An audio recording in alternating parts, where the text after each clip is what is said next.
عزیز دوستو، پیار، محبت، سوسائٹی کو دیکھ کر، معاشرے کو دیکھ کر، لوگوں کا لب و لہجہ دیکھ کر اپنے ماحول کو کبھی بھی کڑوا نہ کریں، لہجوں کو کبھی تلخ نہ کریں۔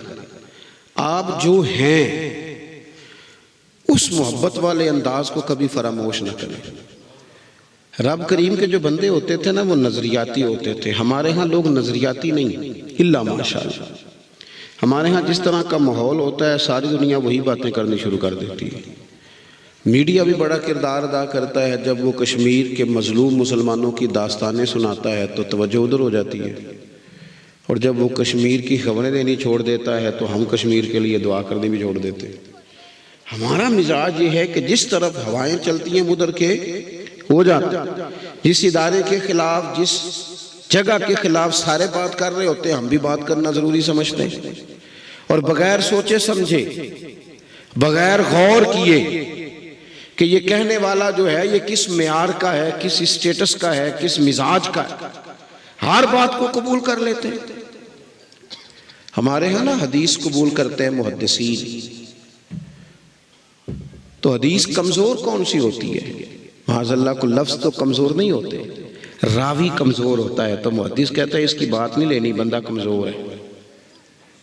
ہم جس کی مرضی بات لے لیتے ہیں، بس چینل صحیح ہونا چاہیے، فوٹو اچھی آنی چاہیے۔ او میرے بھائی، یوں چلے آؤ نہ برچھی تان کر، اپنا بیگانہ ذرا پہچان کر۔ اور کسی نے کہا تھا کہ زمانے میں جو جینا ہے تو کچھ پہچان پیدا کر۔ لباس خضر میں یہاں سینکڑوں رہزن بھی پھرتے ہیں، تھوڑی پہچان پیدا کر کے جینا چاہیے۔ سب طرف لوگ جا رہے ہیں تو ادھر ہی چلے جائیں گے۔ محبت کا لہجہ کبھی نہ چھوڑیں، مثبت بات کبھی نہ چھوڑیں، اپنے مزاج کو، طبیعت کو کبھی منفی نہ ہونے دیں۔ دین اسلام کا اگر کوئی دوسرا نام پوچھے تو دین اسلام کا دوسرا نام دین محبت ہے۔ فرمایا ایمان والے رب سے شدید محبت کرتے ہیں۔ یہ جو ساری رات نمازیں پڑھی جاتی ہیں نا، یہ محبت سے پڑھ لیتے تھے صوفیاء۔ یہ جو بچے قربان کر دیے جاتے ہیں اور جناب ابراہیم علیہ السلام اپنے بیٹے کی گردن پر چھری رکھ دیتے ہیں، رب کی محبت میں رکھ دیتے ہیں۔